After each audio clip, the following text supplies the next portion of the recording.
President Buhari directs reversion of State House Medical Center to a clinic. With this development, it's going to be really streamlined into a clinic that is meant to serve those that it was meant to serve when it was conceived ab initio.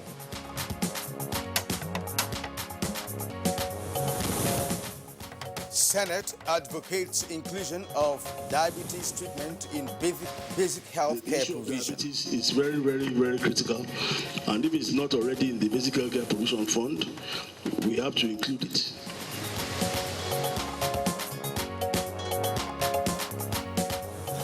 Vice President Oshibajo says federal government taking practical steps to improve the quality of lives of Nigerians. Focus, the enterprise bank or the entrepreneur bank will focus on startups, on new businesses.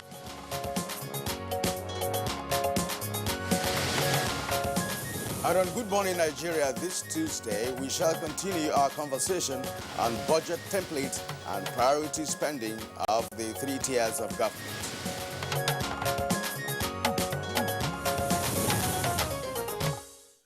All right, since Nigeria's return to democracy in 1999, that's 20 years ago, various tiers of government have indeed made various budgetary proposals and tried to execute those budgetary proposals using various themes and nomenclatures.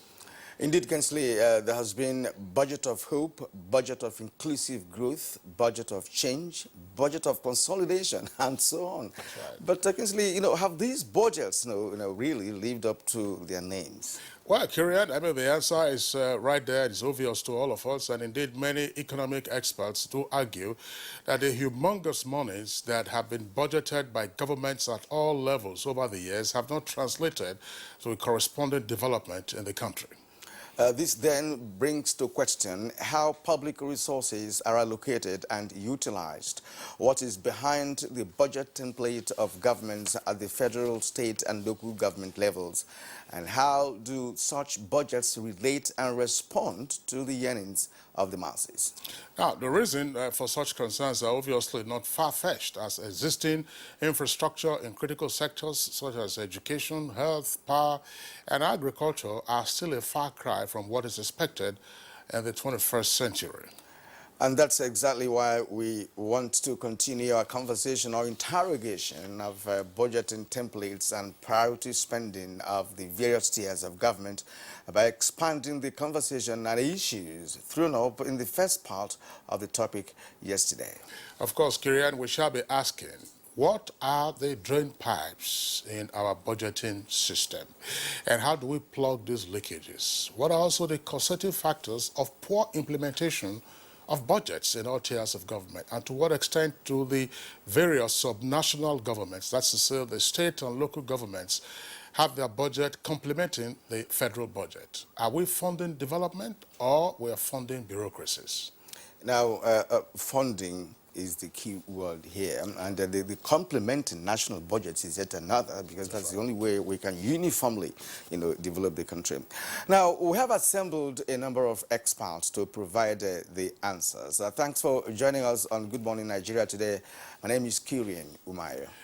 And I'm Kingsley Osadolo. I join my colleague Kirian in also welcoming you to this edition of the program, reaching you, as always, live on the network service of the Nigerian Television Authority. We're right here at our Abuja headquarters studios, Nigeria's capital city, and in the course of the program, we have our regular complimentary segments. These include newspaper review, business, and sports. In the meantime, let's take the highlights of the morning news, and here's our colleague, Ifeoma Ojinta. Hi, Ifeoma, good morning. Good morning, Kinsley and Kirian, and here is the morning news. President Muhammadu Buhari is in Dakar, Senegal, ahead of the Tuesday's inauguration of President Macky Sall for a second term in office. State House correspondent Adamu Sambu reports that the president arrived Leopold Senghor International Airport at about 8 o'clock Monday evening local time. On hand to accord him a befitting reception was a high-powered Senegalese government delegation led by the re-elected President Macky Sall. Others include the Minister of Foreign Affairs, Geoffrey Onyama, Nigeria's ambassador to Senegal, the National Security Advisor, the Director General of the National Intelligence Agency, and other senior government officials. President Buhari, who is the current chairman of ECOWAS, is expected to serve as special guest of honor at the Senegalese presidential inauguration ceremony, to be attended by other African leaders. The Nigerian leader is being accompanied by Governors Mohammed Abubakar of Bauchi, Nasir El-Rufai of Kaduna, and Umaru Tanko Al-Makura of Nasarawa states. Senegal is the first country to be visited by President Muhammadu Buhari since the renewal of his mandate by majority of the vote cast in the last presidential election. His own inauguration is scheduled for the 29th of May 2019. Vice President Professor Yemi Oshibajo says President Muhammadu Buhari's administration is taking practical steps to improve the quality of lives of Nigerians through its economic policies and multi-sectoral reforms. This is towards taking the country to the next level. The Vice President said this in Lagos while delivering the 50th convocation lecture of the University of Lagos. Enterprise Bank or the Entrepreneur Bank will focus on startups, on new businesses. And the idea will be to fund these new businesses from startup to the point where they're able to go on their own. It's very clear that already so much is going on, and so many technology businesses in Nigeria are able to attract even funding, not just locally, but internationally. Now, to whom much is given, much is expected is an age-long saying which resonates with the Ninth Assembly. In this regard, it becomes expedient that newly elected federal lawmakers are given the prerequisite orientation that is expected to engender cordial working relations with other arms of government, especially the executive. I think there's more they need to do beyond that. But I think the most important thing for the members and the senators and members elect is to work ahead and to understand the rules and the procedures that are required. President Muhammadu Buhari has directed that the State House Medical Center revert to a clinic to serve the original purpose of its establishment. Permanent Secretary, State House, Jalal Arabi, made this known in Abuja when he appeared before the Senate Committee on Federal Character and Intergovernmental Affairs for the 2019 Budget Defense. Second family and those working within and working around. You know, part of the challenges the then medical center had been going through was the overstretching of facilities based on the incoming patients to it. That wasn't what it was meant for. But with this development, it's going to be really streamlined into a clinic that is meant to serve those that it was meant to serve when it was conceived ab initio. And the National Assembly is advocating the inclusion of diabetes treatment in basic health care provision. This was during the budget defense session of the Ministry of Health before committees. The issue of diabetes is very, very, very critical. And if it's not already in the Basic Healthcare Provision Fund, we have to include it in terms of either it's a subsidized drug, or we make sure at least people, the vulnerable, they get it. Ministries, departments and agencies are encouraged to defend their budgetary estimates on time in order to facilitate quick passage of the 2019 budget proposal. Chairman House Committee on Banking and Currency, Jones Chukwudi Onyeri, stressed this while commenting on the non-appearance of the Nigerian Export and Import Bank's management at a budget defense session. Becomes a major issue for us because there's nothing for us to work on. As we speak, we don't have the budget of Nexim before us. We thought they would have sent this budget days before now, or at best, bring it at this budget defense hearing. Despite shortage in Nigeria's revenue generation, the country is able to push its 2018 budget performance to 100% debt service allocation and about 66% for the overhead. Minister of Finance, Zainab Shamsuna Ahmed, mentioned this while defending the 2019 budget estimates before the Senate Committee on Finance. Processes is really hampering the effectiveness of the performance of the budget, and I really do hope that in the next assembly the Senate will look at how to improve on our procurement process. The suspended Chief Justice of Nigeria, Justice Walter Onoge, has opened his defense in the alleged forced declaration of assets at the Code of Conduct Tribunal. The defendant called his first witness at the day's sitting. Like I said, I will do so to the best of my ability. I'm happy that this case is now going on. He has opened his defense and we are going on. And that's the news for now. Good Morning Nigeria continues with Kingsley and Kirian after this break. And this is Good Morning Nigeria on the network service of the Nigerian Television Authority. Now, let's turn to business. The federal government opens subscription for April savings bond. Joy Uzo has this and other business stories. Welcome to Business News.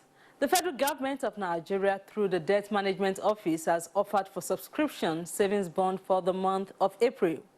The 2-year savings bond due April 10, 2021 is at an interest rate of 11.276% per annum, while the 3-year paper due 13th April 2022 is at an annual interest rate of 12.276%.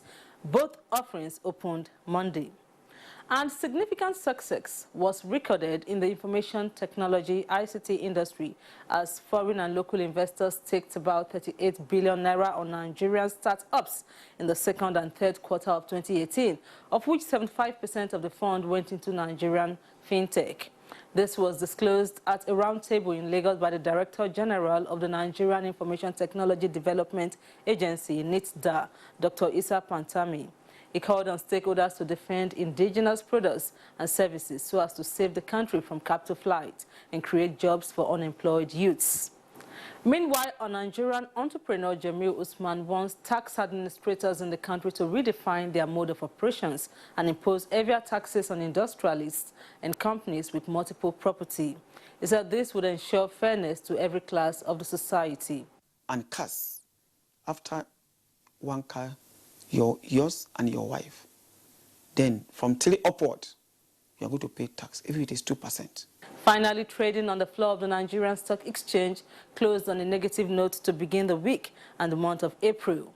The NSE All-Share Index lost as much as 1.64% to close at 30,531.69, while market capitalization stood at 11.5 trillion naira.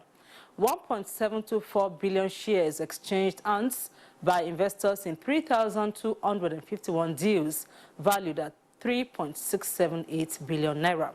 That's Business News. Good Morning Nigeria continues. All right, thank you very much, Joy Uzo, for that business package. Next for us on the program is a review of the front pages of some of today's newspapers.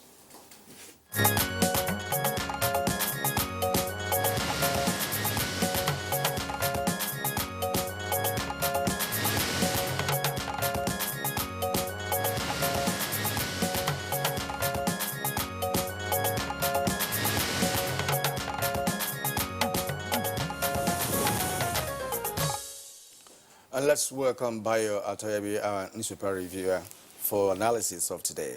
Good morning, Bayo. Good morning, Kirian. Thank you. Good morning, Kingsley. Good morning, Bayo. Nigeria. Good to see you. Kyria, let's begin with you. I need your people. All right, I have... These are busier. Oh, all right, I have the Punch newspaper. Let's turn to Punch newspaper. Above the nameplate, we may start selling petrol above 145. That's Ipman. That's on page 28. And then that's above the nameplate. APC will face setbacks in 2023 if Oshomole is not tamed, says Okorocha. That's on page 2. And Nigeria's death profile among lowest in the world. Oshimbajo, that's the vice president, is on page 42. We will wait for Supreme Court's pronouncement on Zamfara, APC, says INEC. Details on page 21. And just below the nameplate, we have the lead story on the Punch newspaper for this morning. 9th Assembly, that's the kicker. APC reacts as Saraki says senators should decide their leaders. With some writers here, what is important is for the members of the Senate to decide who is the best to lead them so that they can have stability, says the Senate President. And in response, members of the minority party should mind their own business. They should find a way of occupying the positions that belong to them, says the APC. And below the photograph and the Punch newspaper, we have a regulatory bottleneck, slow down drone revolution in agricultural sector. We can find that story on pages 34 and 35. Mom sent new month message to slim football fan on Monday, says brother. It's on pages 4 and 5. And then Air Force kills 5 bandits in Zamfara, rescues 2 women. Details on page 10. All right, let's also take a look now at the Nigerian Tribune. Nigerian Tribune from top to bottom, just below the nameplate of the paper. It says, Okorocha in Aso Rock accuses Oshomole of jeopardizing APC's chances. That's page 4. Suspected policeman who killed football-watching youth arrested. That's page 31. Rivers, police beef up security as INEC resumes collation of results. The lead story says, with a kicker, PDP, Obasanjo to PDP, purge yourself of hypocrites and bad eggs, accuses some members of being after their pockets and stomachs, restates that Atiku better than Buhari. Now, all the other headlines there on the front page, Sambisa Forest will be turned into Ecosystem Resource Center. That's according to the Army. That's on page 2. Don't attend any other meeting on Inauguration Day, Saraki tells senators and reps-elect. Don't attend any other meeting on Inauguration Day, Saraki tells senators and reps-elect. Bayo, that's some sound advice. Because that's sound advice. He benefited from the loophole. Other headlines there on the front page of the Nigerian Tribune. Aggrieved Ibadan Obas in fresh crisis with Olubadan, page 4. And on page 35, judiciary workers protest in Kogi over alleged plot to remove CJ, that's Chief Judge. Onoren opens defense and witness tenders receipt for 2010 asset declaration form as tribunal subpoenas CCB staff. Bayo. Well, let's start from the human interest story angle. Unfortunately, an operative of the Special Anti-Cultism Squad, there is this squad to check cultism in Lagos, are reported to have shot into the air to disperse a crowd at Onipeteshi, that is a suburb of Lagos.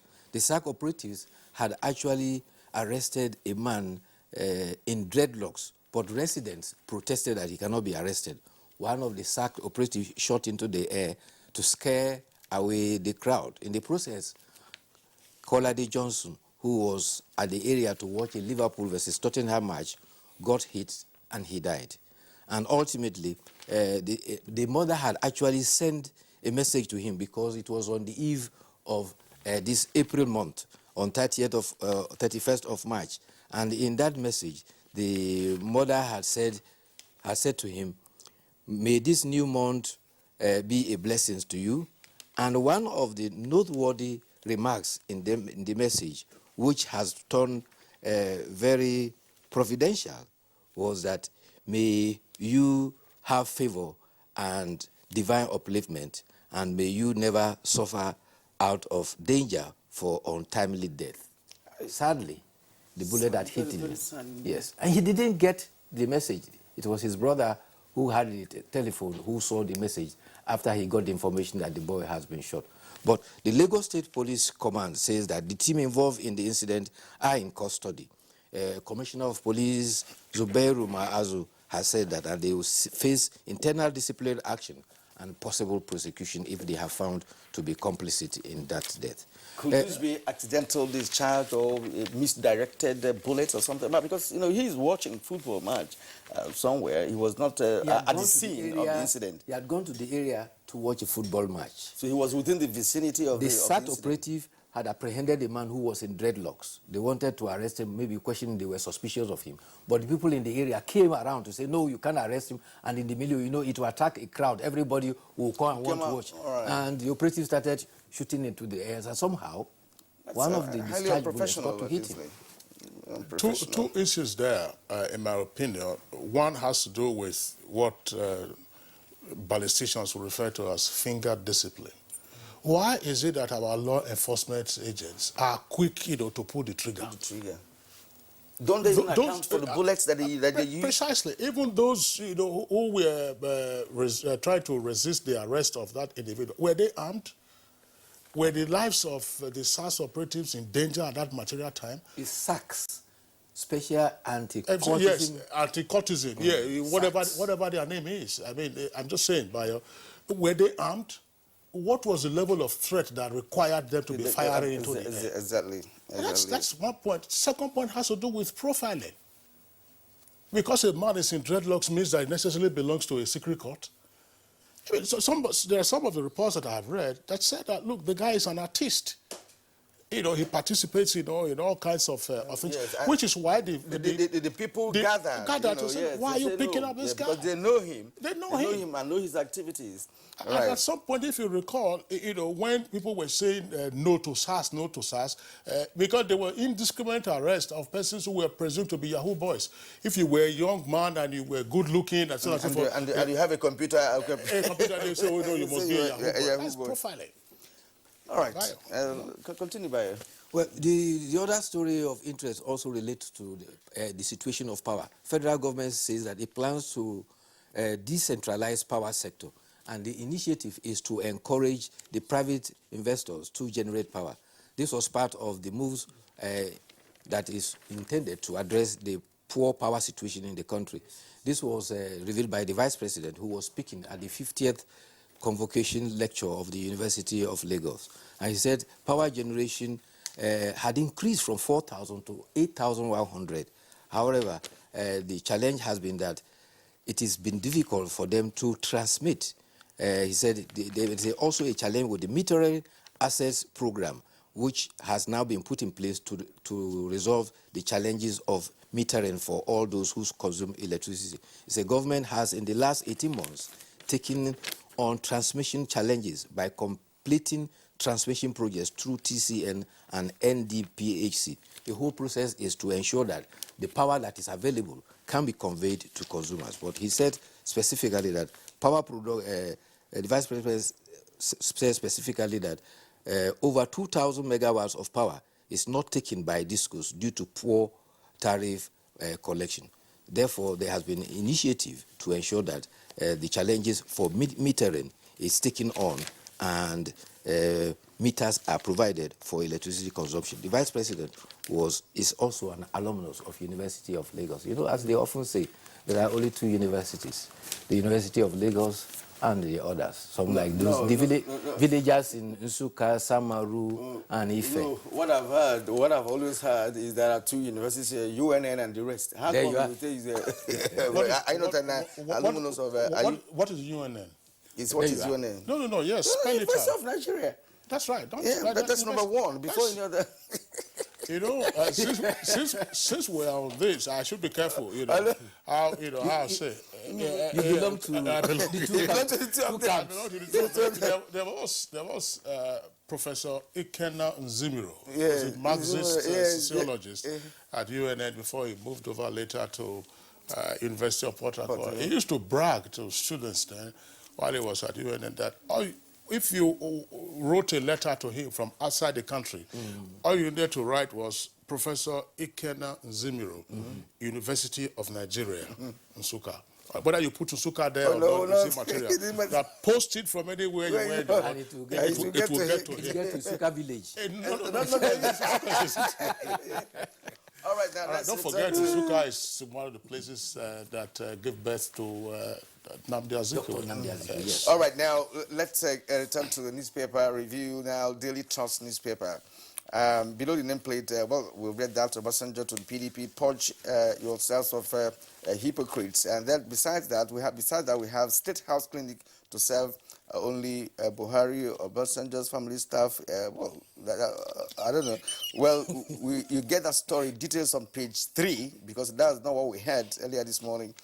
Just look up the story and find out yourself. Now, reduce poverty in 1 year. Daily Trust economists tell Buhari. It's on page 17. And now, the lead story here, which is very, very important, is kidney disease patients groan over cost of dialysis. And I'd like Bayo to talk about this. And if you go further down, you will see some graphic and statistic illustrations there showing some challenges of dialysis in Nigeria. Well, of course, the reason is not far-fetched. But at the bottom of the Daily Trust, we have an organized driver testifies, tenders, assets, declaration receipts on page 3. River selection resort collection begins today on page 4. Saraki to new National Assembly members, don't stay out on Inauguration Day. Okay, let me take stories from the Nigerian pilot. Nigerian pilot below the name flag. Nigerians should decide the number of parties they want. That's according to INEC, and the report is on page 12. Nigerian Air Force, NAF, battles rampaging bandits in Zamfara. And the list story says, why I was re-elected. That's according to President Buhari, with a number of riders there, says his performance led to his success at the polls. Insists he wouldn't have induced the large crowd at his campaign rallies. Wouldn't have, he couldn't have. Yes, not that he wouldn't have, couldn't have. But promises better days ahead after his swearing in, and thanks Nigerians for supporting him. Let's see there the president with the outgoing governor of Imo, who still hasn't received a certificate of return as a senator-elect, with the president at the villa yesterday, plus other stories arising from that visit. Senate uncovers 42 billion naira fraud in ministry's 2019 budget. That's page 7. And other headlines there: Nigeria, Ghana immigration officials in reconciliatory talks over deportation. Orphans of demolished home reject accommodation provided by FCTA. That's page 10. Buhari should have lobbied National Assembly for Mago's confirmation, says Saraki. And Amnesty International slams SARS over Lagos killings, says Oshibajo's reforms not working. That's on page 5. Very quickly, also from leadership newspaper, Kieran, let me take this very quickly. Below the nameplate, I'll do my best for every Nigerian in second term. That's according to President Buhari. And troops raid gun factory in Benue. Another headline there, this time with the Kika 2019 budget. Senators and ministers clash over 45 billion naira allocation to private firm. That's on page 4. Saraki and northern leaders disagree over National Assembly leadership. Okay. Well, let me start with the assignment Kieran gave me about dialysis and liver. I know that dialysis is a process of treatment of kidney disease. By the time you get to dialysis, it means the kidney disease you have is in an acute stage. But one of the best ways to treat, to avoid that, is to prevent yourself from getting to be infected by any incidences that could lead to kidney disease. And the popular one is people take what they call paraga. There is this concoction being carried around, and people believe that when they take it, it gives them strength. They are endangering their kidney. So this is the layman advice I can give in that direction. That's what, avoiding paraga. Well, that's avoidance. What to do on the positive side, simple. Experts will say, drink water, drink water, drink water.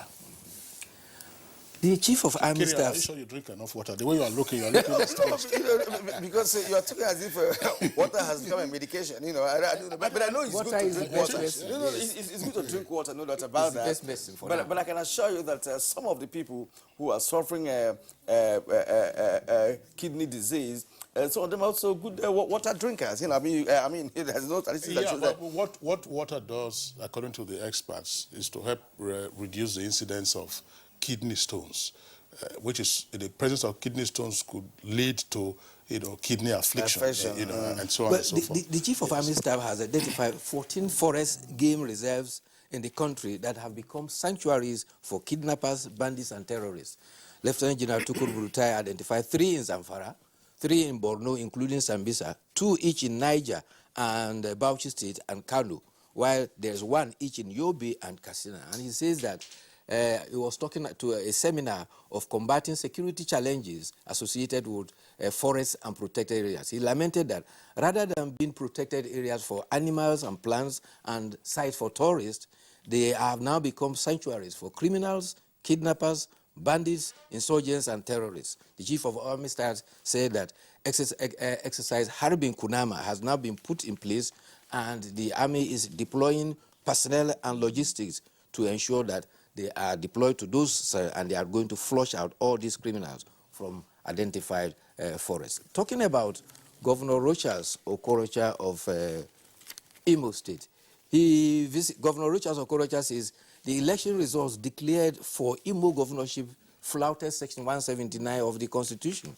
He says that the section demands that the winner should score the highest votes, also 25% of votes in 2/3 of the local government area. He said the winner declared by INEC had 135,000 votes for 24 local governments. But for 3 other local governments, he scored 130,000 votes, which he didn't meet the percentage required.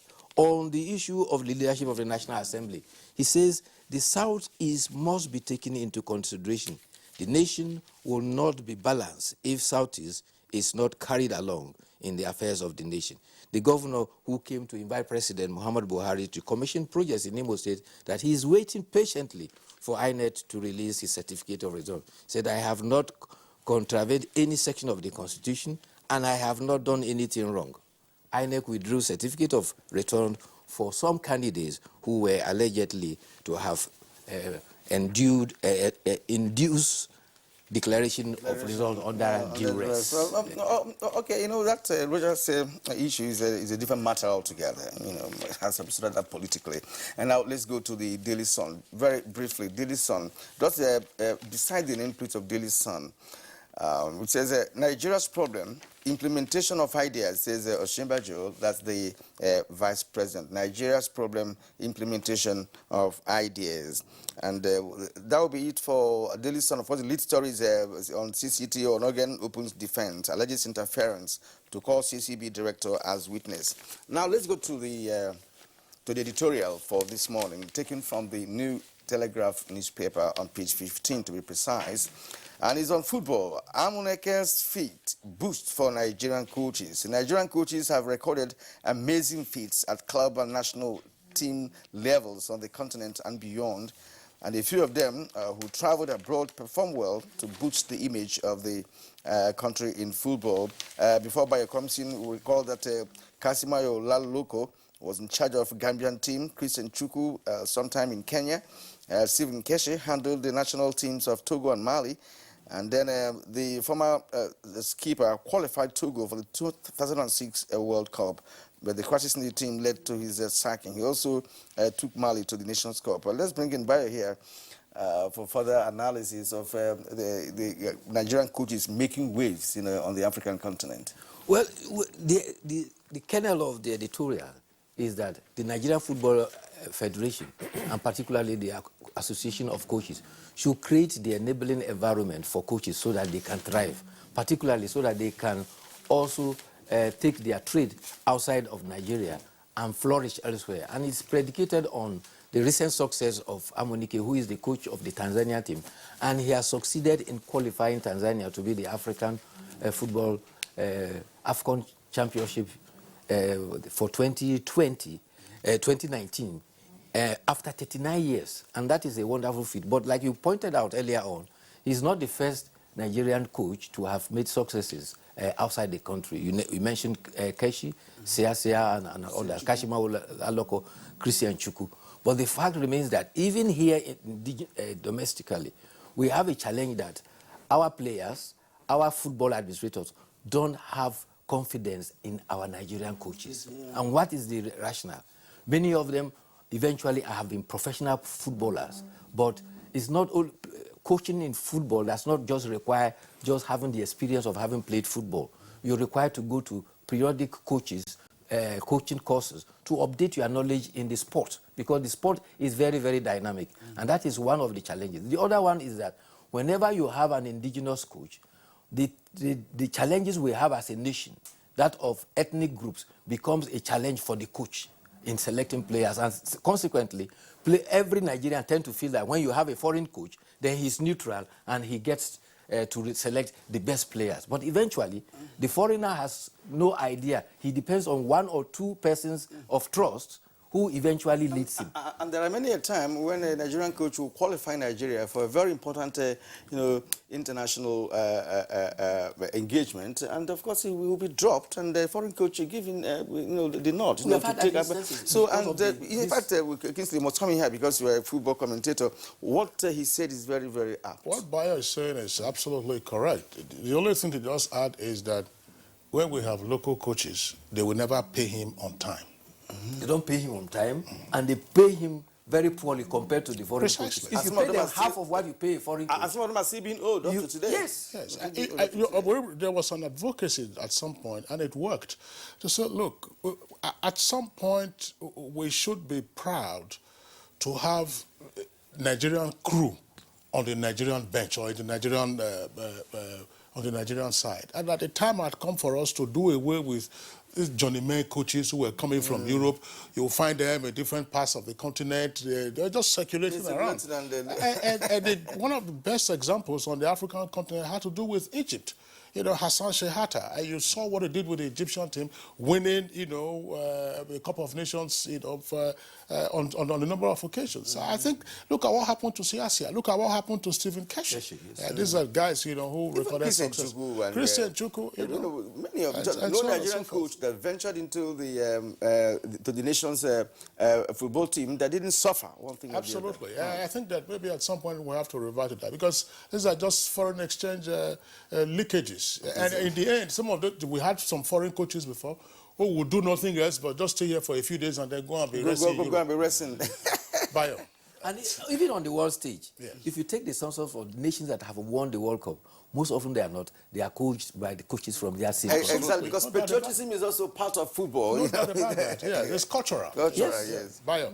Thank you. Thanks a lot for being around today. See you tomorrow midweek. Okay, it's Good Morning Nigeria. We're taking a short break now. When we return, we'll be taking on the second part of our conversation on the budgeting process as well as priority spending of all the 3 tiers of government. This is Good Morning Nigeria, Tuesday's edition. And now let's take a background report as we, of course, continue our conversation on budgeting templates and priority spending. Let's now listen to excerpts of the first part of the discussion yesterday as put together by correspondent Serafina Okon. Ideally, the budget cycle should start by July, when the ministries, departments, and agencies will start making their preparations so that by September, the budget estimates should have been presented to the National Assembly. And then the National Assembly will use those 3 months to look at the provisions and then call for the ministries, departments, and agencies to come and defend it and so on. But unfortunately, because we don't have a planning culture, it comes to a point whereby at the National Assembly, every member in the National Assembly will want to infuse as much programs as possible, and in the process of doing that infusion, valuable quality time is wasted deliberating over non-issues. The ministers should interface with the National Assembly. It's not enough to just give a dog, what they try to do with the National Assembly, give a dog a bad name and hang it. When you interface with it, there should have been meetings, and I know there are meetings usually before the president lays the budget. If you are telling the National Assembly, this is what we have in mind, this is what we are proposing. When we are working on it, beside the MDAs coming to defend what they spent before and tell us how they intend to spend the money in the current estimates they are bringing, you still walk the corridors. In the private sector, that's how business is done. But it's in government that people don't show enough concern. So at the end of the day, you just come to the camera to say, okay, the National Assembly is not doing that, and we are saying, okay, fine. The last time we talked about padding, guess what? The agencies of government were the ones telling National Assembly members, put money in my agency. There are statutory transferred, direct, at the budget, which goes to the National Assembly, goes to the National Judicial Council, goes to several other agencies. Nobody knows the details of those budgets. There are special funds 4.18% that goes to 4 places. Stabilization Fund, Ecological Fund, Natural Resource Fund, one other fund, 4 of them. The audit report of the federal government 2012 indicates that these funds are mismanaged. Government needs to look at what people really want, and we need to have a system where citizens really have input in the budget. Because over the time in the budget process, government have not been really taking the citizen along in the drafting of the budget. So we need a system where citizens, through their representatives or through the CSO, will also be part of the budget process. Really, what we're looking at as a nation in 2019 is not a spending of 8.8 trillion, but almost 20 trillion. And I think what is then interesting is for us to have a national conversation around how much of this 20 trillion is actually going to go to public works, how much of it is going to go to recurrent spending, and then to fashion out something that's coherent around a national agenda. All right, now those were excerpts from our conversation yesterday on budgetary templates and priority spending of all the 3 tiers of government. Kieran, you and I were on set yesterday. You recall, in addition to what we've just relayed now, the guests also focus on the subnational governments.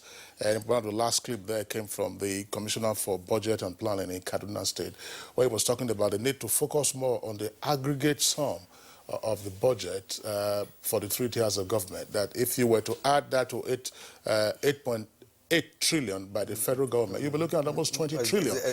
And then we now ask the question, what is it that the people get and the country gets from 20 trillion combined? And Olani,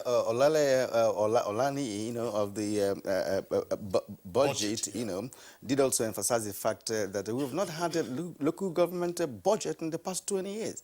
And that tier of government, that is very, very important because it's closer to the people.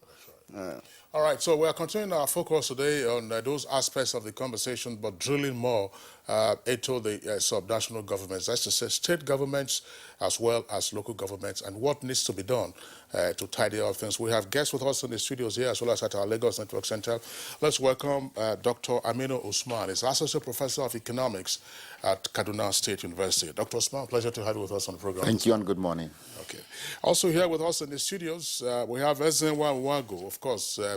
Is an analyst of good governance plus electoral matters. Today we're not discussing elections, we are discussing good governance. Ezenwa, delighted to have you with us on Good Morning Nigeria. It's my pleasure. Thank you. And also with us here in the Abuja studio is Jibrin Sabo Kena, former chairman, Kena local government area of Nasarawa State, and of course a former Algon executive. You're welcome to Good Morning Nigeria. It's my pleasure to be here. And now from Lagos, we have joining us this morning Shuaibu Idris. Shuaibu Idris is a financial analyst. We're glad to have you this morning on the program.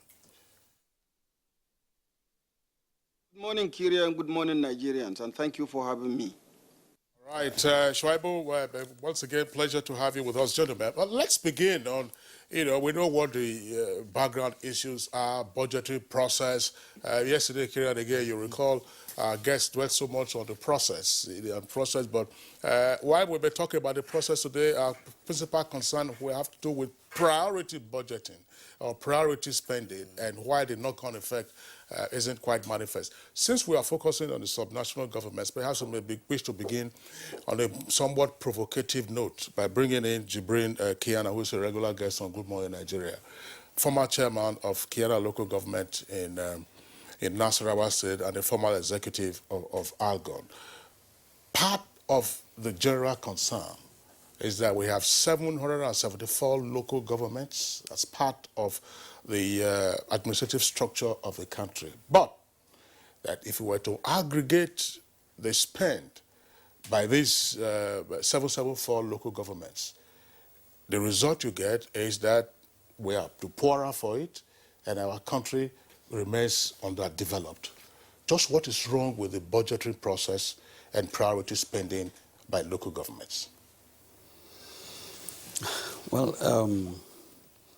if I may start from picking on the very operative word you used, that you want a provocative starting.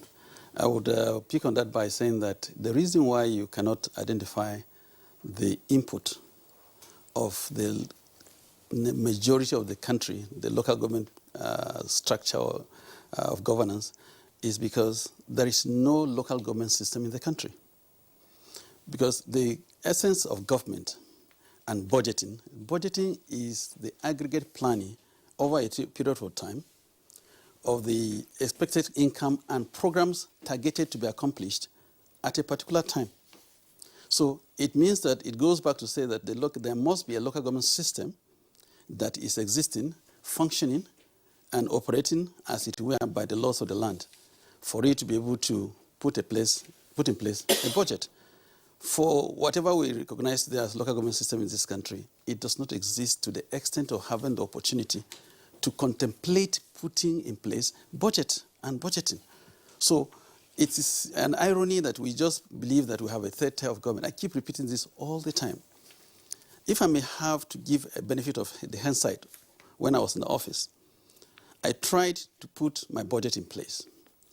When I inaugurated the local government legislative arm of government, and I got one or two experts to come and address the local government system, and we spent about 5 days locked up, and we were properly briefed on what budgeting is. We put up a budget. I sent a budget to my legislative arm of government. I got it passed, and I forwarded a copy dutifully to the office of the Deputy Governor of Nasarawa State. And the first remark I had was that it was arrogance. I didn't consult the Deputy Governor's office, and I just forwarded a copy of my budget to the office. So it is not even expected that the local government system should do anything worthwhile. And unfortunately, if we must really get back to the root of the matter, the Constitution is very clear. Schedule 4. If you would want, because it's such an important aspect of reflection that we need to do so that we know that we are getting it wrong because we have been climbing the mountain from the top. They say the functions of a local government council. The main function of local government councils are as follows. And please listen to this. The consideration and the making of recommendations to a state commission on economic planning or any similar body or on the economic development of a state, particularly insofar as the areas of authority of the council and the states are affected. So for even the state to have the feel of what the people at the rural areas feel, they need input from the existing local government areas for them to now put in place their own budget system or budget requirements for the state. And it also goes to reflect on what the state needed to be inputted into the federal budget. That's why the young man who came in there said that the people's input is needed in the budgeting.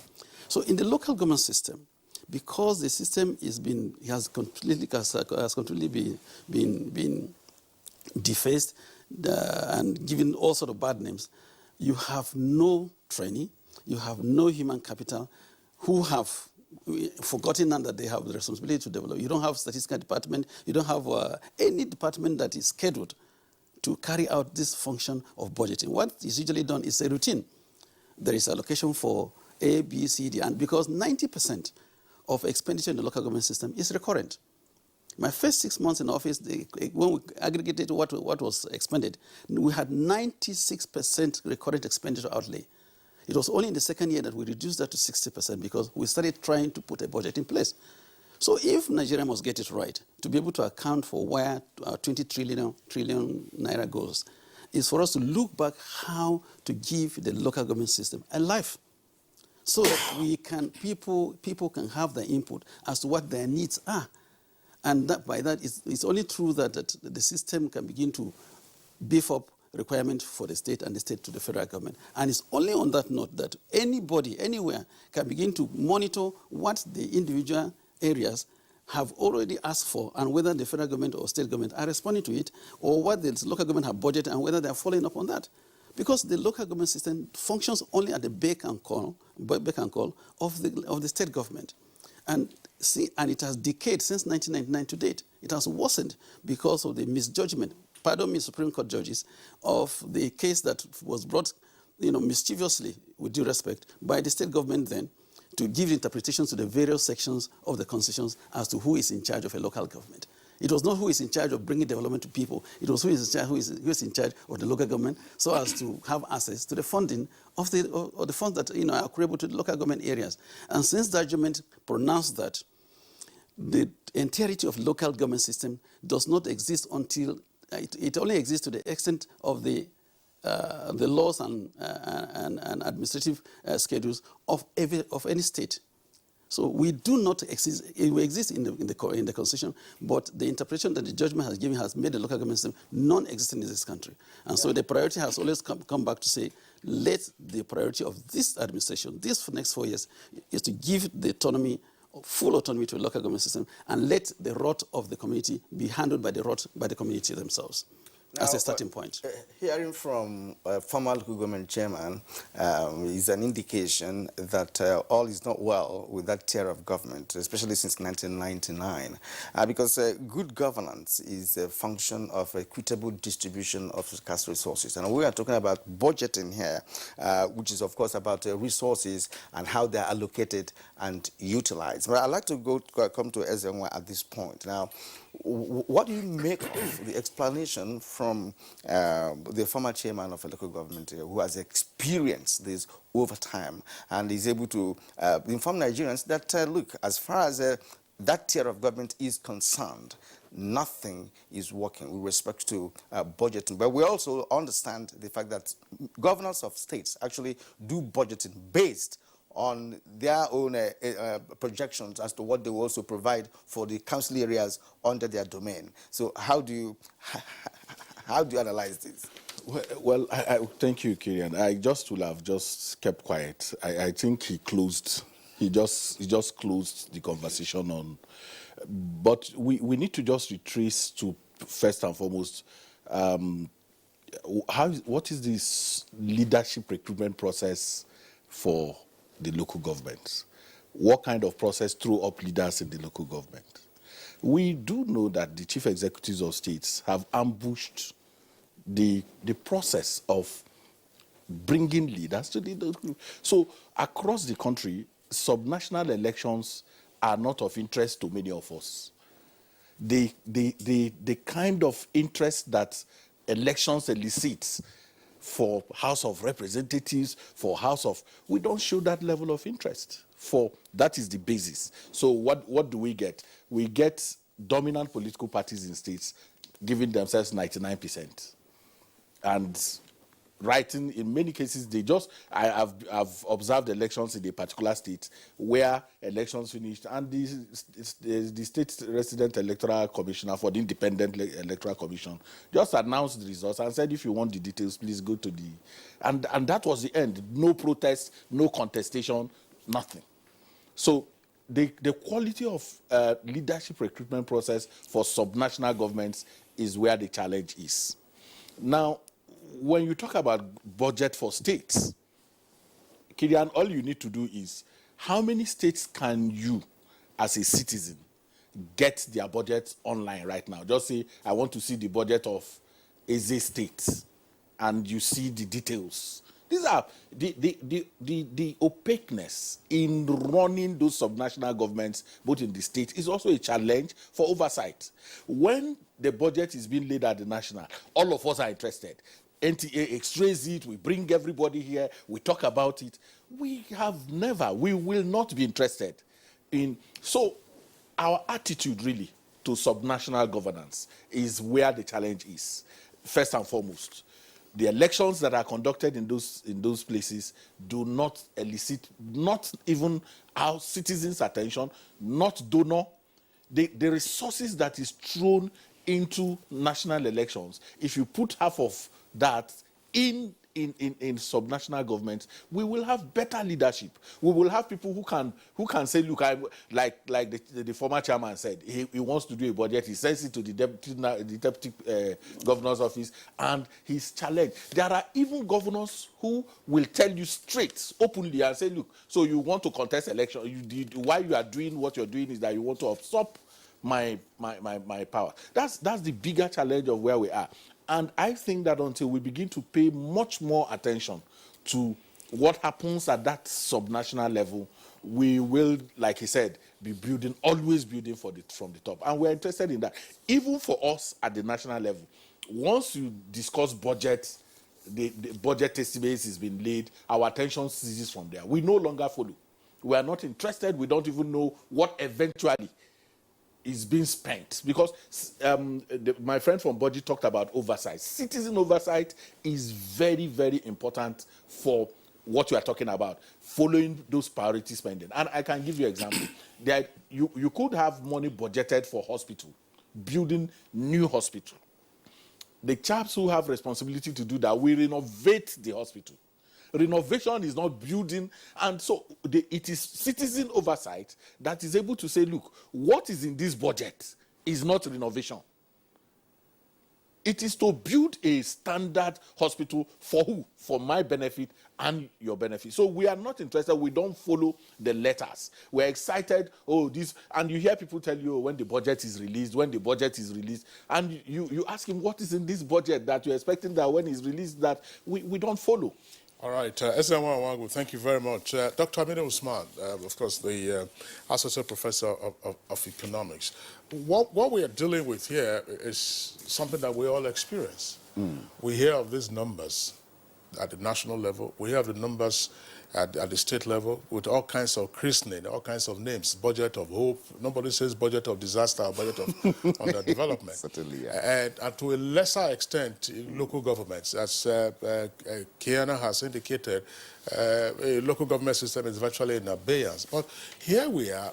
When you aggregate all of these sums, even at, say, 40% implementation, ordinarily, the gaps that we have in our infrastructure and all the other development challenges ought to be addressed. What are we not getting right, either with the process or with our priority spend? Yeah, good morning. I think both. Both in the sense that we didn't set our priorities right. We don't know what are we going to spend money on that can have the right impact. Now, if government, you see, because like Alhaji Kiana said, you just have a routine. There are figures last year, and then you're going to top it up this year. Nobody cares whether it is implemented or not.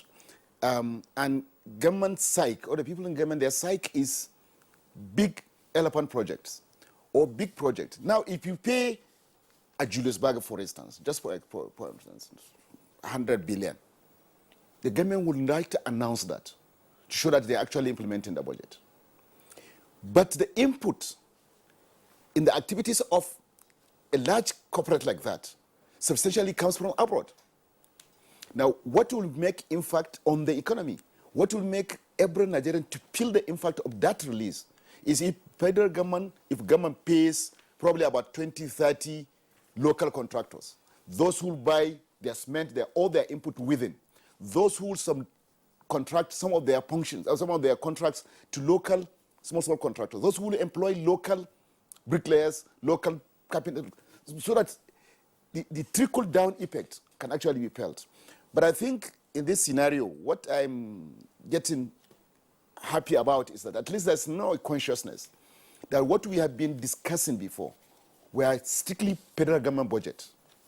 Because we call it national budget, but it's not national budget. Now it's not that we begin to think about national budget, where you have all the tiers of government put together. Then you can now see the quantum of amount. Because if you come to discuss budget, we sometimes say, okay, federal government has budgeted just 100 billion or 150 billion for education, despite the size of the challenges of the education. We don't take into consideration that even TED fund is not included in that figure. UBEC is not embedded in nomadic education and things like that. And no state government, no local government.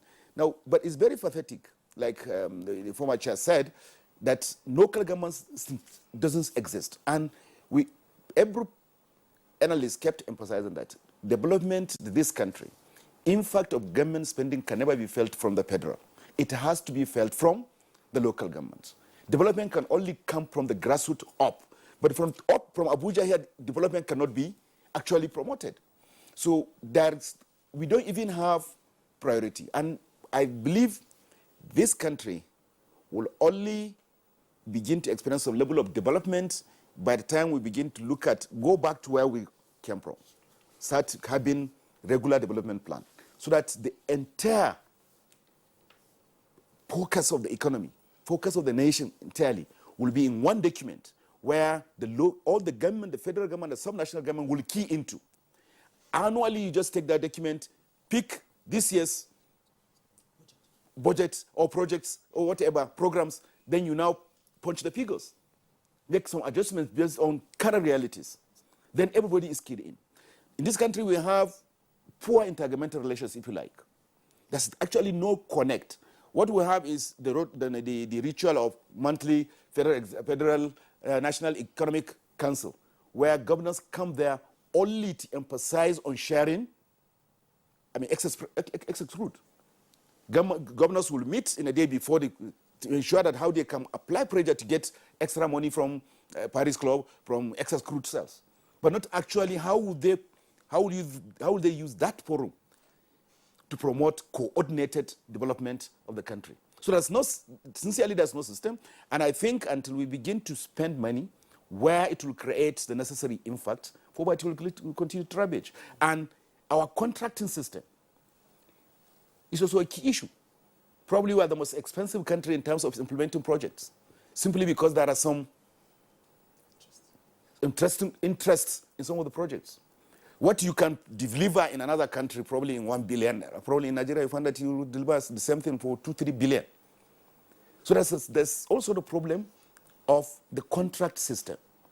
And then the timing. Now, there are some periods within the year that when government actually make releases, they will have more impact. Now, we have a rural economy. And then we have a rural economy, and the government right now is not thinking about how do we ensure that, resources actually goes down to the very local level. We are going into the rainy season. People are preparing their farms. But two things are now making it difficult for anything to happen. The banditry has not been a priority area for the government. And like he said, the killing of the local government. If you go to any local government that is working, you can imagine the number of people that earn their living within the context of that local government. And that's where we can spring development, not from Abuja. Abuja is interested in big ticket projects. But what ordinary citizens need is small projects that have impact on the life, that ease and upgrade, and ease their living standard and upgrade them at least a notch higher. Yeah. All right, thank you.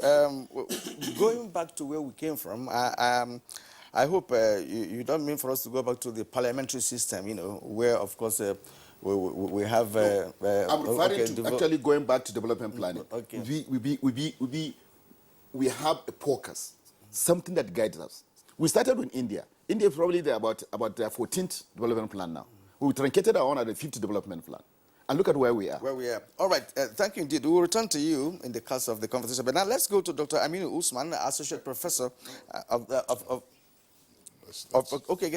okay, that's you. Let's go to our other guests. Of course, Idris, in Lagos Network Center. I'm sorry about that. Idris, let's get your opening comments, because you have listened to other guests here, and of course you are appreciative of the fact that they have made some reasonable comments with respect to the subnational government, which is a major part of our conversation this morning. And now it has become so consistent that there is a disconnect when it comes to budgeting with respect to the third tier of government, which of course is where the majority of Nigerians are living. Now, what does this disconnect portend for the nation's development, especially at the rural level where we have majority of Nigerians? Well, Kirian, if I were to answer your question just in one sentence, is what this process or what this exercise is doomed for the country, because English people say failure to plan is planning to fail. but it will be a bit uncharitable of me to just limit the conversation to that. I think I will definitely align my thoughts to what my brother Jibril Kiana has said and what Mr. Ezonwa also said, largely on the premise, on the fact that there does not appear to be a local government system of governance in the country as at today. However, what we probably need to take a cursory look at is where and how did we get it wrong? From the colonial masters, when we had the colonial administration in Nigeria and we had the district officers, and then we metamorphosed into provincial government, and then into the local government administration that we currently have, arising from what the late Dasuki reform of local government gave us, down to the military era. What exactly went wrong? The local government, or indeed the provincial government, were in existence and they were running budgets. They had, councillors or representatives. They had district officers, and all of them were working perfectly well. Did the system of local government administration collapse with the advent of the current democracy? Can we really say this, or is it a kind of a cancer that started a little earlier than the 1990 implementation of today's constitution, and that it gave us to what we have today? That is one question that we certainly need to take a critical review at, and so that we'll find out where did we get it wrong, and when did we get it wrong, and what can be done.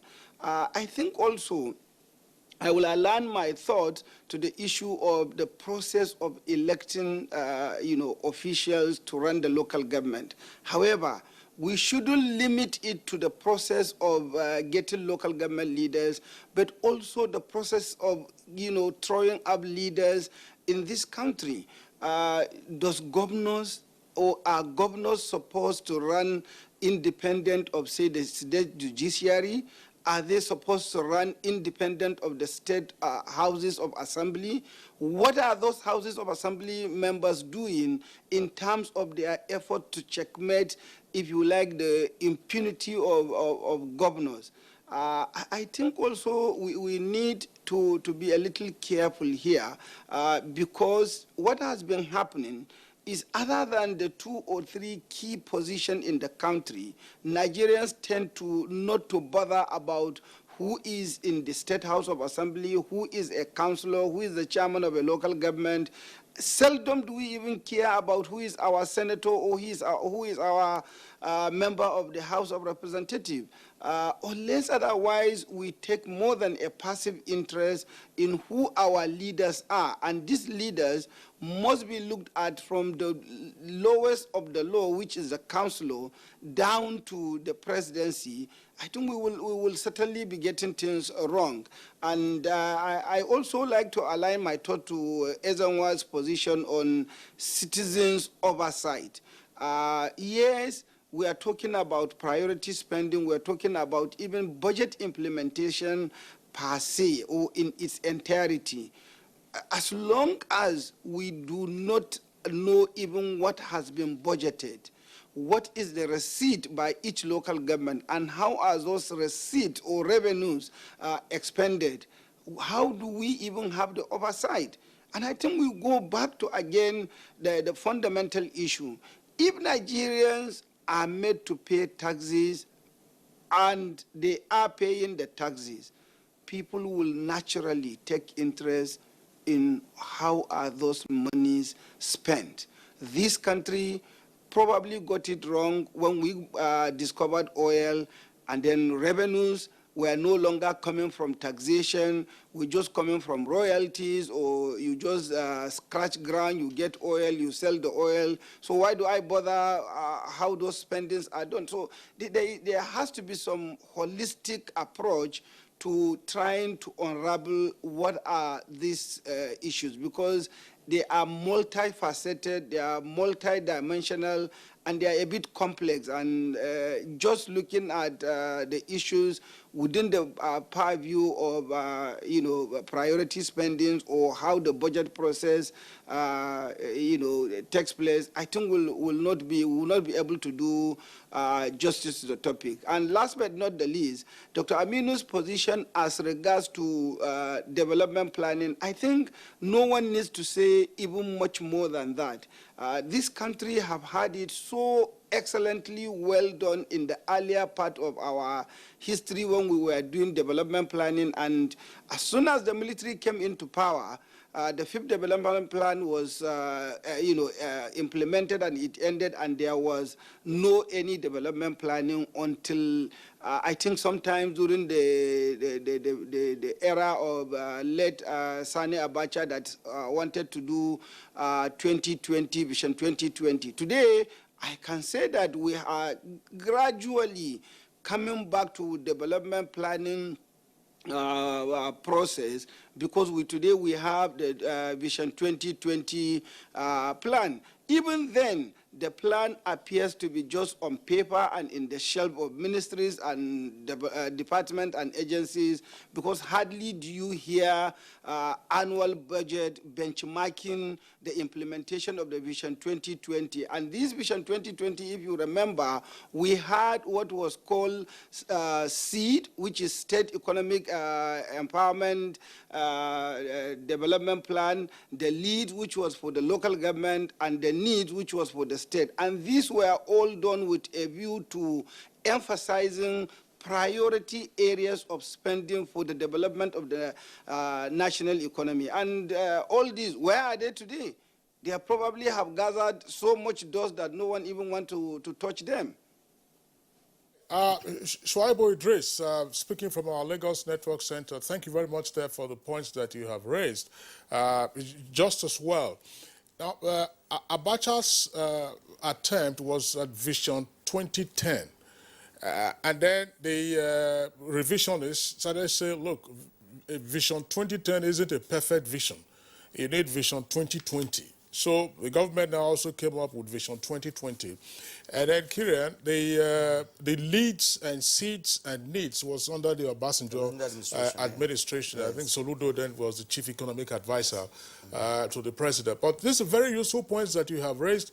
I just, before we bring in Kiana again, to make his point, I was just wondering, Ezewa, part of what you have said, and indeed what all the others acknowledge, is that citizens' oversight is less at the subnational level.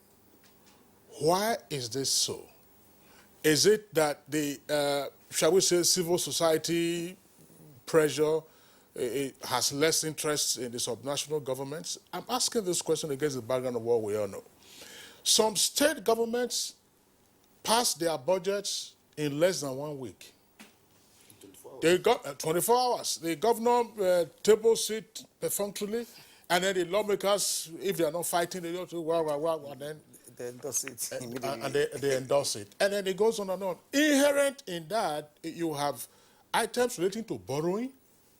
Citizens are unaware. So the state government gets into a debt trap. Why is it that citizens are not focusing on process for budgeting and the priority spending by states and wherever they can, local governments? First, you have absentee leaders. So Alhaji Kena will know that very many of the local government chairmen are visitors to their local government. They don't live in that city. As soon as they're elected, they relocate. They see themselves more as special assistants or advisor to the governor. So they visit. And when they visit with the sense of dubious patronage, if you permit the use of that word. So as soon as they come, they say, oh, Chia has come. Oh, Chia Mo. And then what then happens is, in few minutes, he's out of that place. He comes, approves salary, there's a treasurer, there is all of that. So the mechanics of even galvanizing citizen groups to take interest is anesthetized, by the absence of this leader. He's not in his house. You can't find him. Now, many times the funding, the support that comes to citizen groups and organizations have no components for if you are going to be supported by donors, they will support you to look at the what we call the national budget. If there are organizations, very few organizations are now cascading their interest down to the local government, and the resistance is much. I can tell you about the organization that is called Follow the Money, for instance, that is taking both state budgets and going to the communities and say, hey, after going to Ministry of Finance, finding out that the money has been released, they go to the community and say, are you aware that this money has been released for this project in your community? First, because of the nature of and the complex nature that our colleague from Lagos talked about, both the traditional institution, unfortunately, is also enmeshed in the resistance that I talk about. So you call the community and say, are you aware this has been released for your budget?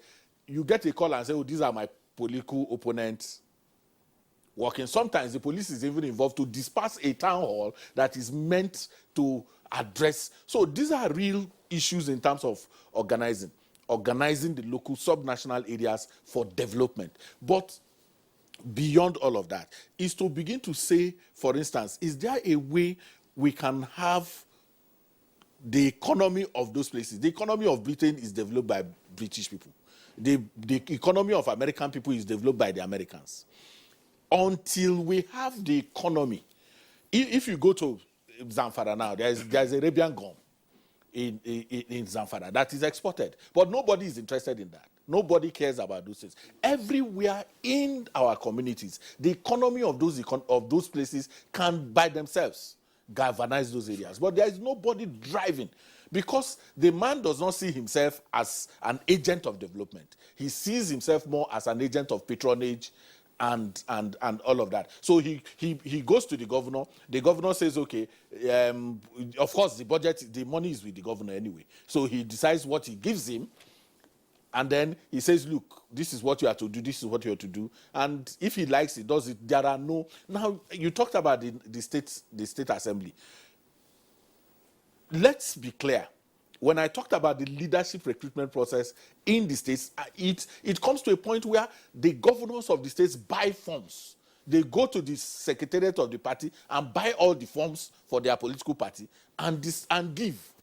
You are the one to run for State House of Assembly. You are the one to go for this. You are the one. And then, because the man didn't buy form, he is not contesting any election, he owes everything. Let us see, for instance, where you have a contestation for giving autonomy to legislators themselves. Those legislators rejected their own autonomy. Where has it happened? But see, where has it happened? So what Ezenwa has raised is pertinent, and this has continued to take place, in cycle, as the nation develops from 1999. Because of course I wouldn't say I have experience, but I have known that some of the things he posited here are actually practically happening in some states. And look here. These are areas in the states where we have budget of hope, budget of consolidation. They have also of Christianing of budgets. It's continuation of underdevelopment. Exactly. And meanwhile, the citizens, as we rightly pointed out, are not carried along. Let alone the National Assembly, House of Assembly members who have already compromised. I'd like to add Kiana, because this is a man that has experience, over the years in this. What are the causative factors of poor implementation of budget? We know that the states also take cognizance of local government areas under their purview when they are doing budgeting for development. Could you just lead us into understanding what state governments do after their budget? Well, of course, we have agreed that there's nothing like local government budget at all. But I recall, when I last covered the local government, what I met was zero allocation. But I don't even know what that means up to today. See, I just want to go back to the substance of the discussion, so that it's a revelation. Maybe most of us are not aware. This is the Constitution of the Federal Republic of Nigeria. And if there is going to be a development, and taking cognizance of what the Lagos mentioned, whether it was from 1999 that we missed it, or it was before or during the military era. I would clearly say that I think all the reforms from 1976 up to the time that 1999 came on, the Constitution came in, prepared the country to really take off and have fundamentals in place for development. Because if you look at Schedule 4, the activities outlined by law clearly says that all developments in the country starts from the local government. For example, he said, construction and maintenance of roads, streets, lightings, drains, all other public highways, parks, garden, open spaces, public facilities, anything that will also be prescribed by the State House of Assembly. 2, provisions and maintenance of public conveniences, sewages, refuse disposals, registration of birth, death, marriages, assessment of privately owned houses, tenements, purposeful living, and so on and so forth. Construction and regulation of outdoor advertisement, movement and keeping of pets, shops, kiosks, restaurants, bakeries, other places of sale of products, laundries, licensing, regulation, and control over the sale of liquor. Function of a local government shall also include any other thing that the State House Assembly would have given to it. More than that, he said, the development of agriculture, natural resources, and all other exploitable minerals, the provision and maintenance of health services, such other functions as may be conferred on local government system by the State House Assembly. Now, if the Constitution has given you the law to do this, what has gone wrong? It is not that we have not been conscious of where development is supposed to establish, but our choice, forgetting that every opportunity we have to govern is limited by 4 years or maximum of 8 years. Because each time I come here, I get excited because I know that the governors who have left office since 1999 to date are in regrets because they failed to use the spirit of this Constitution to lay foundation for the development of this country.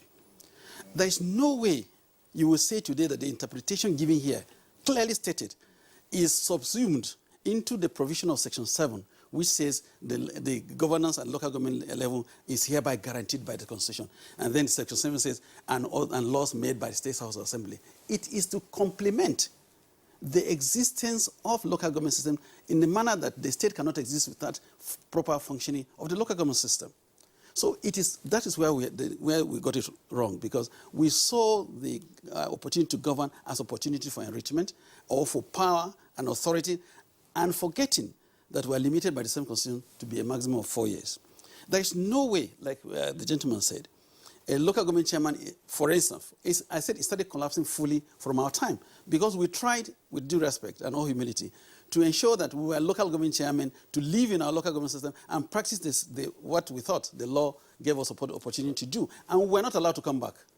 Not that we were not popular to be re-elected any time in our local government up to this moment, but we were not allowed, the election was not even allowed to be held. Even the elections that were held in our place were suspended for 3 years and caretakers were appointed. So there's no way. Some governors argue that all their development plan are centered on local government. No. Roads constructed cut across local government. But these are the arguments that are putting across. There are different stages of road networks that you can do. The Constitution wasn't blind when it gave these specific responsibilities to the local government level. Because we need to get to the root of why the clash. It's deliberate misinterpretation to harness and usurp the functions of the people. Remember that people are living in local government areas. They have this congruence, this organic relationship as to how they live their life. And if the state governments are saying that the package, they include all the developmental programs in state level, for God's sake, why was the local government system created in the first place? The essence of local government system is to leave people in their domain, develop their human capital, develop their economic activities in such a way that there is less attraction to move to the state and move to the federal government.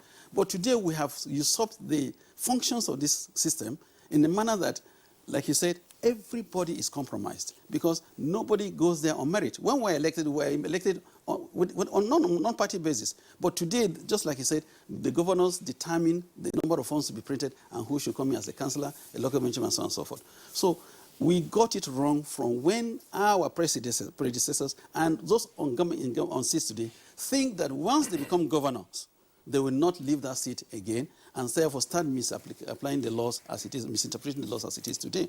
So the only way you will find a local government chairman to go back to his local government and function is that he is covered statutorily by the law, and the federal government should be seen to be protecting the existence of the local government system. And that was why one of the requirements we said was that when people were clamoring for restructuring and federalism, we must anchor our Nigerian federalism to the background the Nigerian system gave birth to. Because we're an amalgamation of people with different backgrounds. Some were traditionalists, some were having Islamic backgrounds, some were Christian, some were pagans, and some had their own traditional form of government. And it will interest us that all the states in this country were created because of the histories of the respective kingdoms that were existent in given areas. So when we're ruling, we're putting a government in place, we must bring back those values that continue to hold us together. If we don't do that and give these people back their right, we will forever continue to have this discordance in implementing programs. And for as long as today, the federal government does not rise up to this responsibility to ensure the amendment of the Constitution, which is already just at the point of implementation now, to give local government autonomy, we're going to continue to move backwards and put in place a national commission for local governments. That is the kind of restructuring we should be looking for. Issues with presidential system of government? No, presidential system of government is anchored on your needs. There is no standard international definition of presidential system of government. But we cannot implement you it. will put your presidential system of government as your needs, defines for you. Americans have a different type of presidential system of government. India have a different presidential system of government. China today have a presidential system of government as their needs, defines it for them. We must look inwards to put our structure in a way that it suits and solves our problems. Okay. All right, Alhaji Sabo Kiana, thank you very much. There are a number of points to talk about at the subnational level. I'm sure that, for those who are sufficiently experienced, they will recall what local governments used to do in those days. Fantastic. How they used to construct rural roads, how they maintained dispensaries, so-called health centers, how they provided water and all of that, which we are not seeing in our country today. But we'll continue with the conversation and all our guests after this short break. Welcome back, Alice. Still Good Morning Nigeria, live for the network service of Africa's largest television network, the NTA. We still have all our guests with us. Let's bring in now Dr. Amina Usman of Department of Economics at Kaduna State University. We know that we've talked about local governments and how prostrate they are on account of the experience already articulated for us by Alhaji Sabo Kiana, former chairman of Kiana Local Government. That's one thing that I would like you to address, in addition to other responses that you may have to the comments already made by the other guests. And this is as follows. Even at the national level, talking about processing, I hear this repeatedly, and sometimes I'm taken aback. People will tell you that budgets are mere estimates. They are mere estimates. A law is not a mere law. Yeah, a budget, of course, becomes your appropriation law, or it becomes your appropriation act. Yes, some of the assumptions might change in the course of time, but the spirit of the budget ought to be carried through. And where, therefore, you continue to have this dismal level of implementation, some people will say there's no reason why we would not remain the poverty capital of the world, right up from the local government level, 774 of them, to the FCT plus 36 states, and then, of course, the national government. But what, in your opinion, is wrong with state governments and the way they seek to implement their budgets through what ordinarily should be priority spend?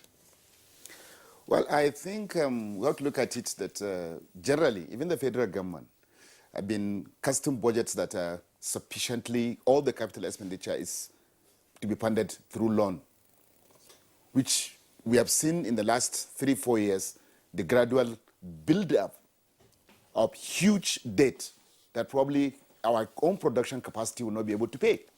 Now, but state governments are a special case. Special governors are, somebody once wrote, imperial governors. They have this arrogance that as individuals, they are like gatekeepers. Now, you cannot access the federal government without their blessing. And they have access to the grassroots to impose what they wanted. So that gives them some kind of arrogance, that they do things, they think that they're thinking. I mean, no commissioner No commissioner has the gut to go and tell the governor what to do, let alone a local government chairman. Now, and most of them have accumulated so much debt that when their allocation comes, it can only pay salaries and then some little debt. What they wanted to actually boost their ego is the local government funds. They believe that they should be the ones to implement what the local government wants. So the issue is that until we have a system, and which is very difficult, and what I expected was this administration in particular, President Buhari is judged as a very strong-willed person, very capable of actually changing things. That's why the change mantra actually resumed with people.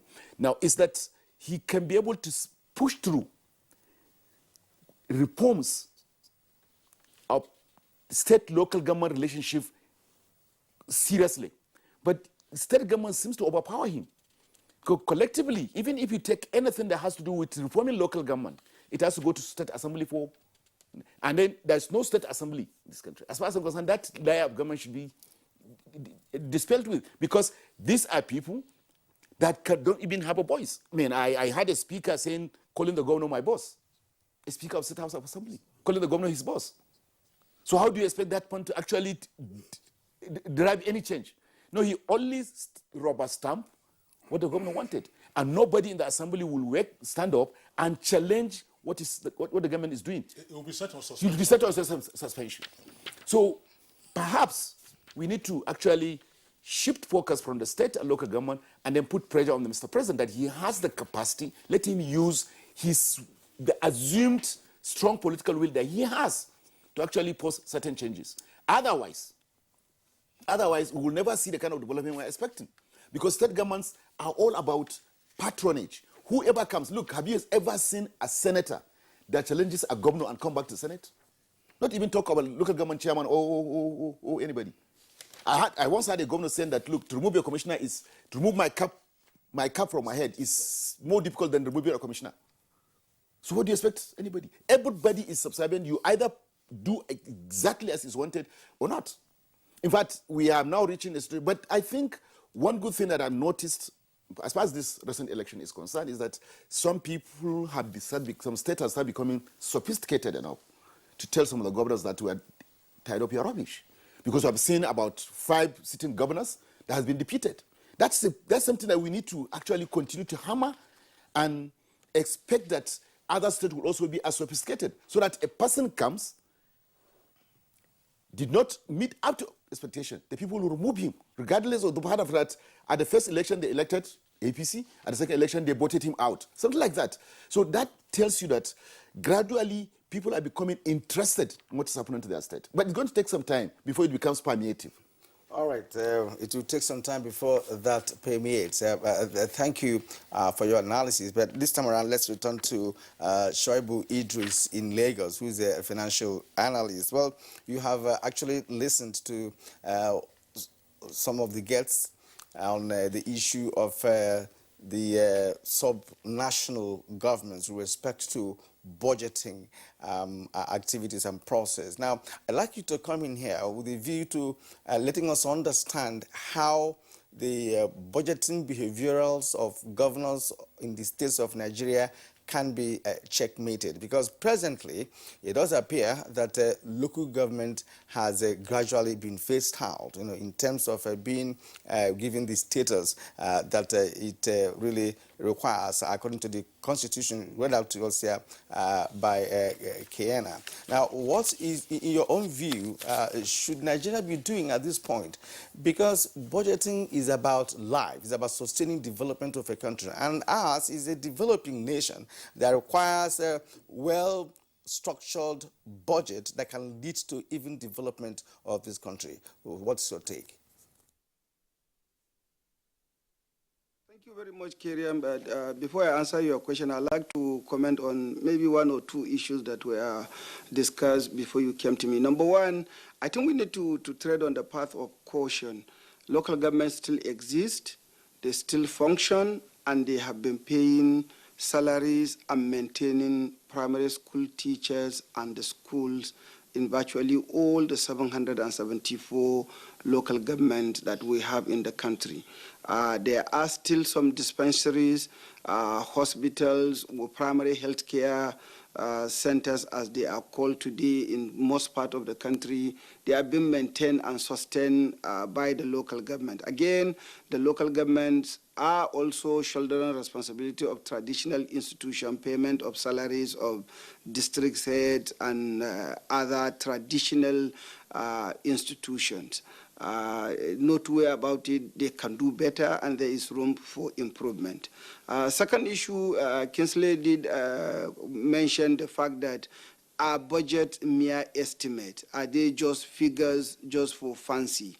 Certainly, a lot of people do think that way, but the major issues are, number one, budgets are, provisional figures. They are estimate. They are, if you like, a view of the future of the inflows of money into government coffers and what the government might wish to do with the money.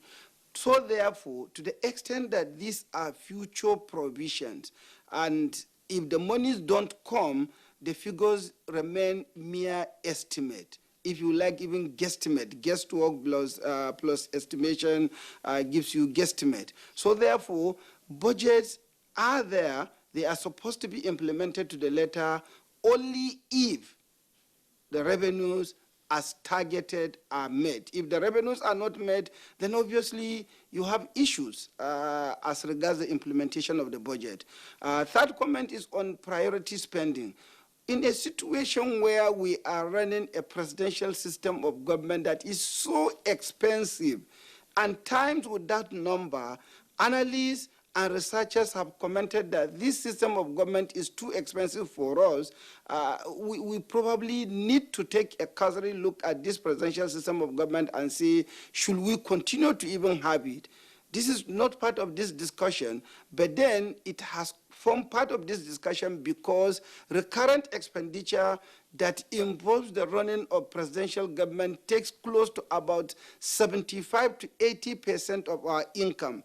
As long as you have recurrent expenditure taking up to 80% of your income, how will you be able to even implement priority capital spending? Spending that will need to elicit and ginger development into the economy.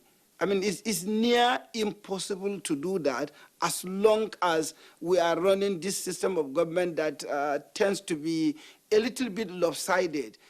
If you look at a situation we have today, from the national level to state and the local government, what is the proportion of the workers, say, in local government versus the population in a local government? How much are those workers earning and taking home versus what is actually given back to the society as, as development, in form of development project? And last comment is, I think we also need to be a little careful and realistic here. Where and which space are these state governors operating? Are they operating outside the local government? Is there any state that you can say this is a state that is not operating within, local government in a particular state? Therefore, where and when state government do budget, where and when state governors implement budget and, construct roads, either hospitals or schools, they are still being constructed in the local government. What has happened is a kind of a measure of function, a usurpation of function of local government by the state arising from the refusal of most state governors to allow the independent of the local government, so that the local government can construct the feeder roads and can do the few little development projects that they are expected to do. And I have come across a state recently where the state government is even constructing gutters. And somebody will just wonder, why will a state governor and indeed a state government condescend to the level of handling the drainage system? these are supposed to be within the purview of local government, but yet the state has usurped. And I think we naturally need to look at the process of selecting, leaders, like I did say, not just state governors, not just local government chairmen and councillors. And if I may add, Ezenwa did allude to the fact that most of the local government chairmen can't even stay in their local government. They only go there to sign vouchers or checks. Why and how will they stay when there are no resources given to them? The governors have taken the funds, and therefore there is no money in the local government. The chairman goes there. He can't even give a little handout to one or two people that may come to say hello, sir, and he or she has a problem. So obviously, when Jibril Sabo Kiana was chairman of Kiana local government, if you remember Jibril, you came to me, I was assistant general manager in Liberty Bank. We gave you a loan. You did handle some project in Kiana.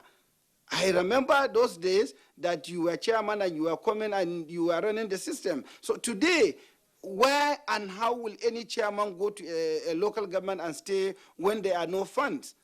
These are some of the lacunas that over the years we have tend to be bedeviled with, and they appear not to be in sight.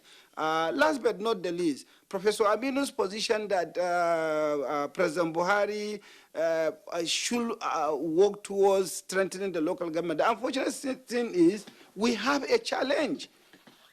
We have a challenge, and that challenge is you cannot touch the local government, you can't even touch the state because it's presidential system of government. The governors don't report to Mr. President. They are independent of the center, and they are supposed to be checkmated by the state houses of assembly. You have also alluded to the fact that it is clearly probably better for us to scrap the state houses of assembly because none of the state houses of assembly is ever functioning as it is supposed to function. All right. Shuaibu Idris, thank you very much. I mean, you've spent quite a while. We have a number of tweets to also take. Can you respond to this question I'm about to ask? Because I'll give the benefit to the other guests to also respond if we still have time. But very briefly, now, as part of what we hear in terms of the bloating of the recurrent expenditure at all tiers of government, but most especially, you hear that at the subnational level. They will tell you that the persons that they have employed, that they are Nigerians, and they have to pay them. And that is why they will spend 90% of their budget on recurrent, that they are Nigerians, they will spend the money in the economy. How realistic is that if that shouldn't ordinarily be priority spending? And amongst those who are also on the take are the traditional institutions. And people sometimes ask, look, what is, I mean, if you like, what is the value ultimately derivable from local governments paying some traditional rulers or both traditional rulers in their domain? Very briefly. Kirian, I think it will be most uncharitable for anybody to say because we have employed Nigerians and therefore we should pay them. I think what is most important is there is need at all tiers of government, from the federal to state and local government. We should do what is called right sizing. Whether that means reduction in number of workforce, I think we need to do them. Anybody who does not have value to add, why should any part of Nigeria pay him or her salary? I mean, you have value to add, then you are paid salary. You don't have value to add, somehow, somewhere government can find another avenue to help you.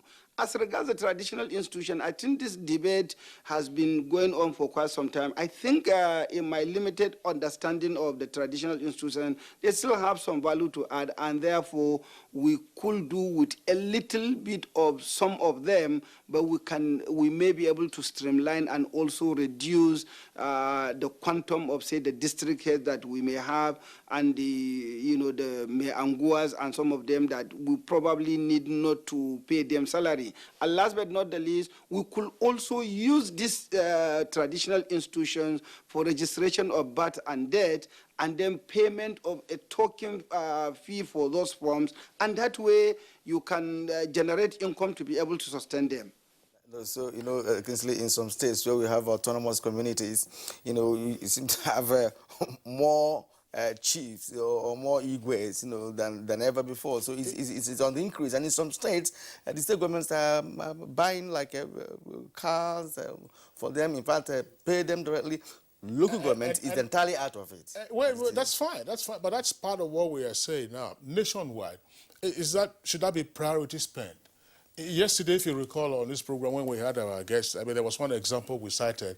The federal government is now saying that it wants to establish processing industries for cashew in Kogi, in Benue, in Enugu. Is that the business of the federal government? Where are the local governments? Where are the state governments? And meanwhile, the Enugu you mentioned, we have a cashew industry that existed before I was born, but it has been abandoned over the years. Let's bring in. But in the meantime, we are paying salaries. Let's bring in SNY here for your last. My quick thought is that democracy does not contemplate what Prof was talking about in terms of the strong will. We need to create democrats at every level, people who understand this, not necessarily one person who wields the big stick. I see us always wanting to do that, always wanting to create personality cults in our country, people who will, but until the man who is in the legislature, the man who is in the judiciary sees his functions and understands that he does not need an influence somewhere to do that, then that for me is important. All right, Dr. Osman, your response very quickly. Well, two things, yes. I agree with everyone. I never believe in strong individuals, but actually strong systems. And part of what I'm saying is that the president should be able to develop strong systems that can be able to checkmate things that are not working well. Once you have a president or a government that actually sets the tone properly, then all others will key in on it. And then lastly, what Shuaibu said with regards to right-sizing. Yes, I know a state who have actually right-sized probably more than 50,000 people from its workforce. But then what did it do with the money? It quadruple. I mean, it's ordinarily an SA to the governor by revenue mobilization is supposed to be paid about 45,000 naira per month. But they're paying those people about 400, 500,000. So he robbed the state workers, and then he was paying his SS. We'll stop you there, and let's get from Kiana. Just in 20 seconds, please. Yeah, first and most important is to ask that, and I want to align myself with Prof, that the national government should find a way through consensus, through mobilization, through awareness, to ensure the coming to existence of an autonomous local government system where the national elections shall be conducted by a national body, where the activities shall be also coordinated by National Commission for Local Government System. These are the structures that we need to restructure, not the other way around. All right, thank you very much. What you just said, Kiana, well, of course, will raise issues of true federalism and therefore what to do. But perhaps there are special national circumstances that may warrant this as an interim measure. Remember, we have a number of tweets now. Dele Jack Solomon, let's take them very quickly. We have received them a while ago. We just allowed our guests to roll.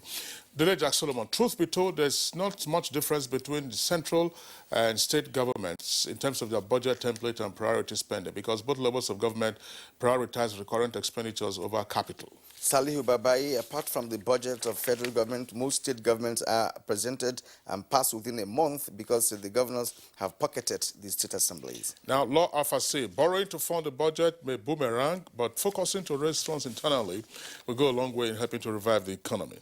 Nigerians have not really, from Festus Akimbe, not really benefited from the billions budgeted every year by different levels of government in our country due to apparent lack of good financial management systems and processes for tracking resource utilization.